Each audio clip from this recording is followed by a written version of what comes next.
Hello guys and welcome back to the channel. Today I am bringing you a quick and easy tutorial on how to withdraw USDT from Bybit to your Telegram wallet in 2025. Let's get started. First, open up your Bybit app and head over to the Assets menu. Scroll down and check the amount of USDT you currently have. Once you have confirmed your balance, tap on Withdraw. Now use the search bar and type USDT. Click on Tether USDT from the search results. Here's something important. Make sure you're doing an on-chain transactions, not an internal transfer. On-chain means you are moving funds directly from one wallet to another.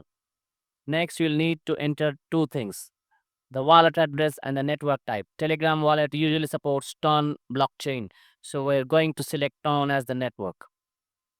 Now minimize Bybit for a moment and open up your Telegram app. Go to the wallet section, scroll down and look for USDT. It might show as dollars or simply USDT. Tap on Receive. Select the Ton network when it asks for a network option. Now copy your Ton USDT wallet address. No memo is needed here, just the address. Switch back to the Bybit. Paste the address into the withdrawal field. Enter the amount of USDT you want to send. And finally click Withdraw. And that's it. You have successfully withdrawn your USDT from Bybit straight to your Telegram wallet using the Ton blockchain. If you have any questions, drop them in the comments below. I'll happy to help. Thanks for watching and I'll see you in the next one as always.